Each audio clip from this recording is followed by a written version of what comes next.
बाबा जी और हुजूर जी की प्यारी साध संगत जी, राधा स्वामी जी संगत जी, आज 31 अक्टूबर को ब्यास में शाम 4 बजे का समय बहुत ही खास रहा। हुजूर जी ने अपने अपार स्नेह के साथ संगत के बीच बैठकर सवाल जवाब का दौर किया, जिसकी झलकियां हम इस वीडियो में आपके साथ साझा करने जा रहे हैं। लेकिन आज का दिन थोड़ा अलग भी रहा, क्योंकि एक मौके पर हुजूर जी ने एक भाई को प्रेम भरी डांट भी लगा दी। पूरी बात हम आगे विस्तार से बताएंगे। सुबह के सत्संग के दौरान भी हुजूर जी पूरे समय स्टेज पर विराजमान रहे, पर आज बाबा जी ना तो सुबह के समय पधारे और ना ही शाम के सवाल जवाब सत्र में दिखाई दिए। ऐसा माना जा रहा है कि संभव है कल सुबह बाबा जी संगत को ओपन कार दर्शन दें।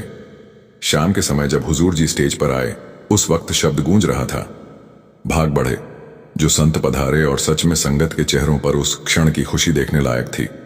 सबसे पहले एक भाई ने प्रेम से पूछा, हुजूर जी आप हमारे सत्संग घर कब पधारेंगे? हुजूर जी हल्के से मुस्कुराए और बोले, पहले आप ही बताइए बेटा, हमें कब आना चाहिए? भाई ने सिर झुकाकर कहा, हुजूर जी जो आपकी मर्जी आपकी ही मौज। हुजूर जी मुस्कुराए और बोले, अच्छा फिर आ ही जाएंगे। एक भाई ने प्रेम पूर्वक पूछा, हुजूर जी आज बाबा जी नहीं आए, क्या आप उन्हें साथ नहीं लाएं? हुजूर जी हल्के से मुस्कुराए और बहुत सरलता से बोले, बेटा हमने अपने अपने कार्य बांट रखे हैं। जहां बाबा जी जाते हैं वहां मैं नहीं जाता, और जहां मैं जाता हूं वहां बाबा जी नहीं जाते। यह सब मालिक की ही रजा है, उसी की योजना के अनुसार सब चलता है। फिर एक बहन ने मुस्कुराते हुए कहा, हुजूर जी आज तो आप बाबा जी को साथ ले ही आते, संगत को दोनों सद्गुरुओं के दर्शन हो जाते।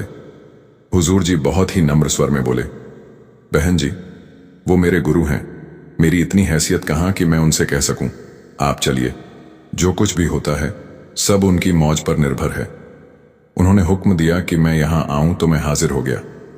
उस पर वही बहन बोली, हुजूर जी मैंने भी एक बार बाबा जी से कहा था कि एक काम आप कर दीजिए, तो उन्होंने हंसते हुए कहा, यह काम मेरे बस का नहीं, हुजूर जी कर लेंगे। यह सुनकर हुजूर जी मुस्कुराते हुए बोले, अगर वह काम बाबा जी के बस का नहीं तो फिर मेरे लिए तो और भी नामुमकिन है।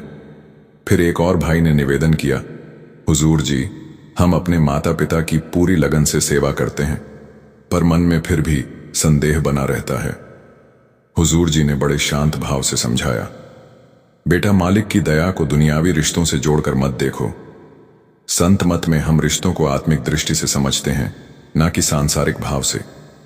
दुनियावी मोह और मालिक की रहमत, ये दोनों अलग अलग धाराएं हैं, इन्हें एक तराजू में नहीं तोला जा सकता।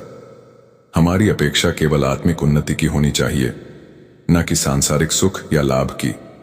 फिर एक भाई ने मुस्कुराते हुए सवाल किया, हुजूर जी मैंने बाबा जी से प्रार्थना की थी कि मेरी पढ़ाई में मदद करें। हुजूर जी हल्के से मुस्कुराए और बहुत सहजता से बोले, बेटा जब हम मालिक के मार्ग पर चलते हैं तो यहां पढ़ाई लिखाई की नहीं बल्कि भक्ति और आत्मिक साधना की बात होती है। लेकिन अगर तू मेहनत करेगा, लगन से पढ़ेगा तो अच्छे नंबर अपने आप आएंगे।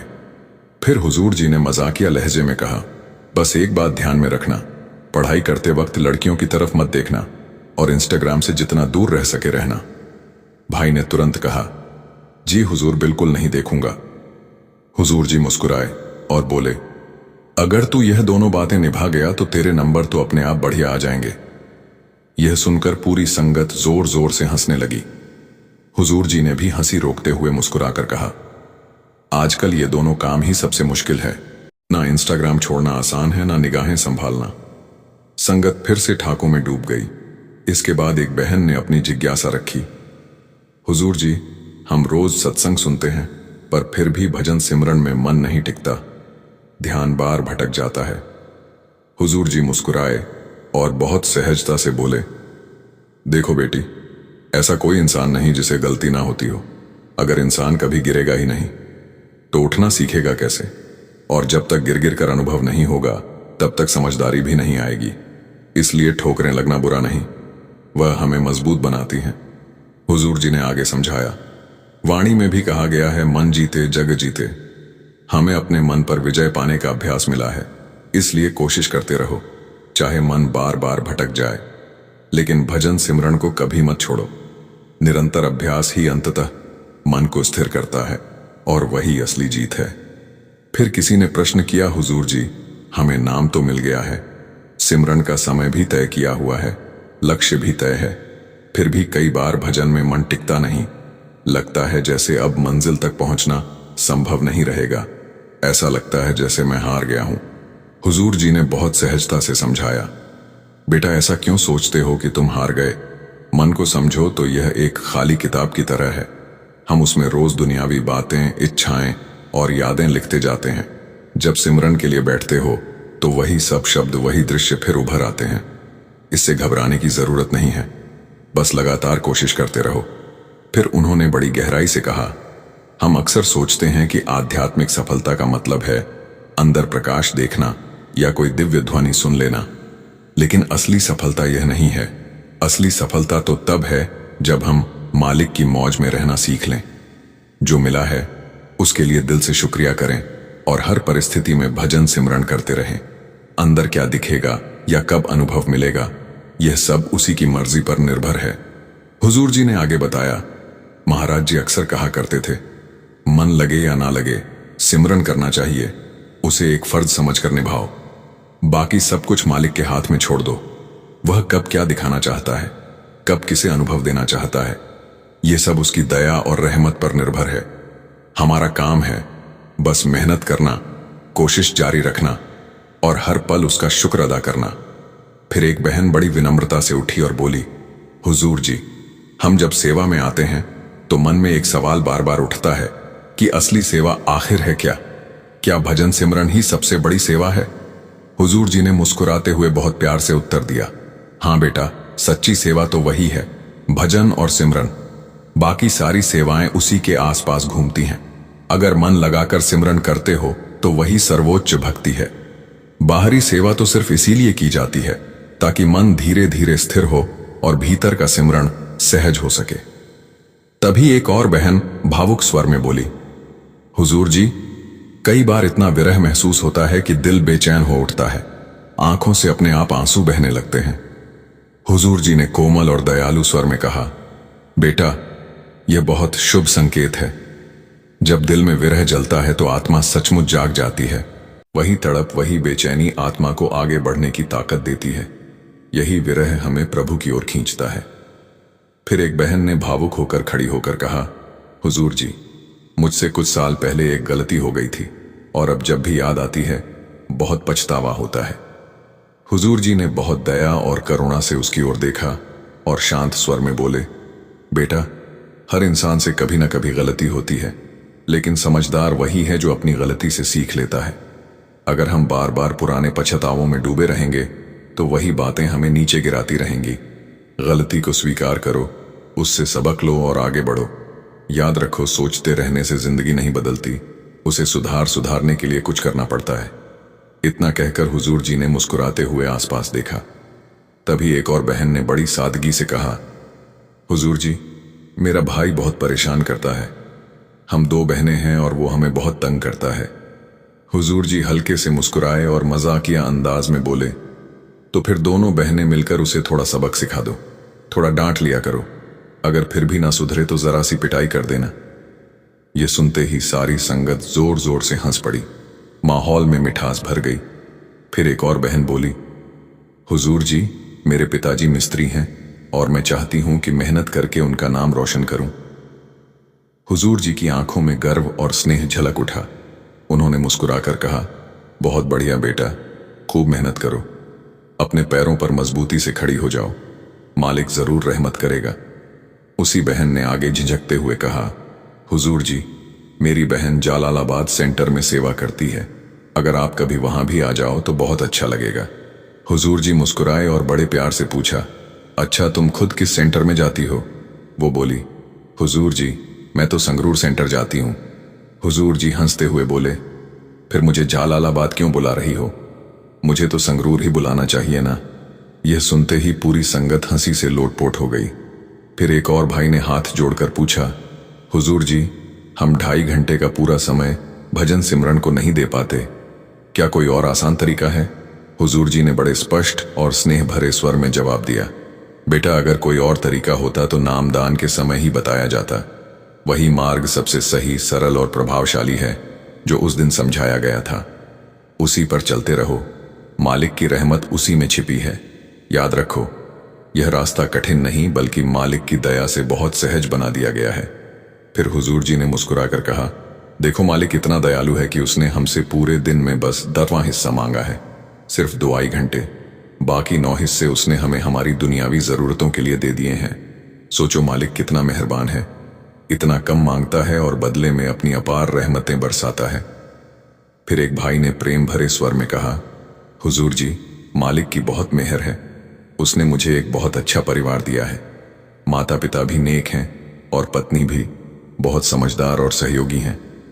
हुजूर जी ने मुस्कुराकर उसकी ओर देखा और हल्के अंदाज में पूछा, अच्छा बेटा, तो तू कैसा है?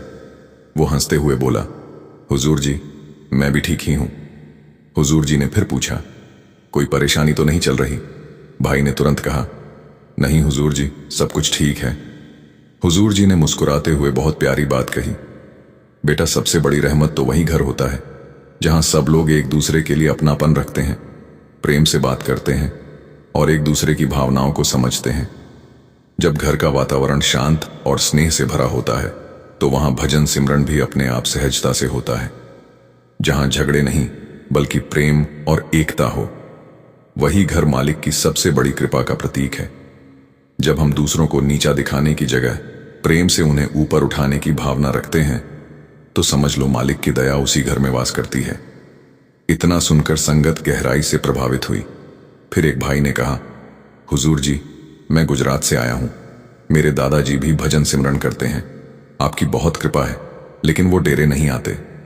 हुजूर जी मुस्कुराए और कहा, बेटा, भजन सिमरन सबसे जरूरी काम है। फिर आगे समझाते हुए बोले, संत महात्मा कभी यह नहीं कहते कि भक्ति करने के लिए किसी मंदिर, मस्जिद या डेरा जाना जरूरी है। वे कहते हैं घर बैठे भी हम मालिक की भक्ति कर सकते हैं। मालिक किसी स्थान विशेष पर नहीं मिलता, वह तो हर दिल में वास करता है। जिसको मिलना है वह घर में भजन सिमरन से भी मिल सकता है। फिर किसी बहन ने पूछा, हुजूर जी, अगर परमात्मा को मिलना घर पर भी संभव है तो फिर यह सत्संग घर, मंदिर आदि क्यों बनाए गए? हुजूर जी ने बहुत सुंदर उदाहरण देकर समझाया, जैसे हम अपने बच्चे को स्कूल भेजते हैं ताकि वह अनुभव करें, सीखे, अपनी ताकतें और कमजोरियां पहचाने। उसी तरह मालिक ने हमें इस संसार में भेजा है, सत्संग घर में भेजा है, ताकि हम भी अनुभव करें, समझें कि हमारे लिए क्या जरूरी है और खुद को जान सकें।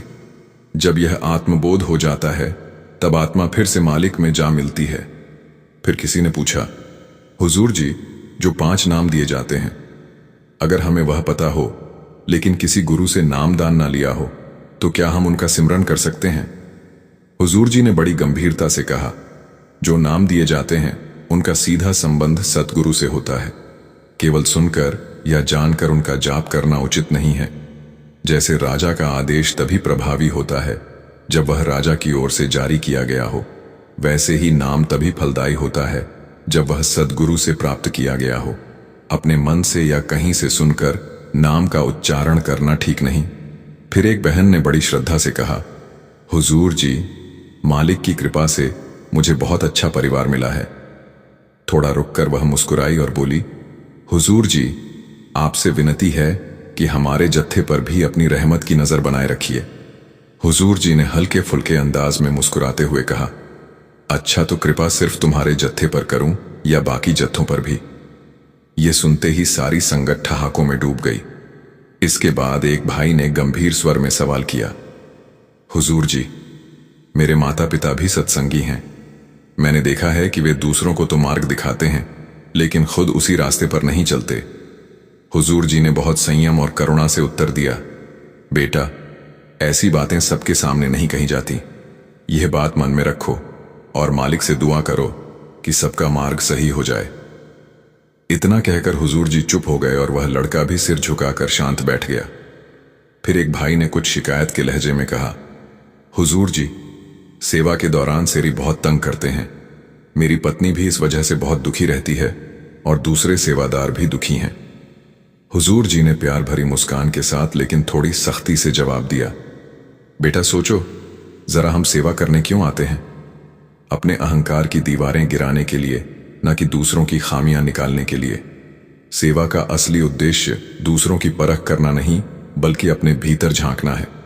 सेवा दूसरों के लिए नहीं, अपने सुधार के लिए की जाती है। जब हम सेवा स्थल पर जाते हैं तो वहां हमें यह नहीं देखना कि कौन कैसे बर्ताव कर रहा है, बल्कि यह देखना है कि मैं खुद कैसा बर्ताव कर रहा हूं। फिर बहुत नरमी से हुजूर जी ने कहा, अगर कोई बात वाकई में परेशान कर रही है तो शिकायत करने का सही तरीका भी होता है।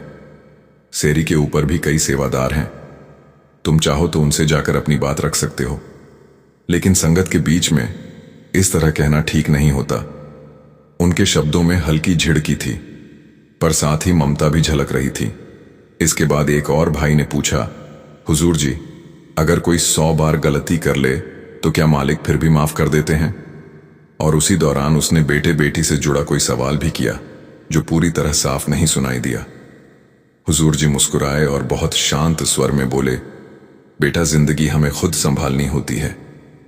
हमारे कर्म ही हमारा रास्ता बनाते हैं। अगर हम बार बार वही गलती दोहराएंगे तो उसका बोझ हमें ही उठाना पड़ेगा। मालिक दयालु है, मगर समझदारी भी तो हम में आनी चाहिए। फिर हुजूर ने बड़ी सहजता से कहा, और हां, अब यह सोच बिल्कुल मिटा दो कि बेटा और बेटी में कोई फर्क है। आज के समय में दोनों बराबर हैं। बेटियां भी ऊंचाइयां छू रही हैं, वही घर का नाम रोशन कर रही हैं।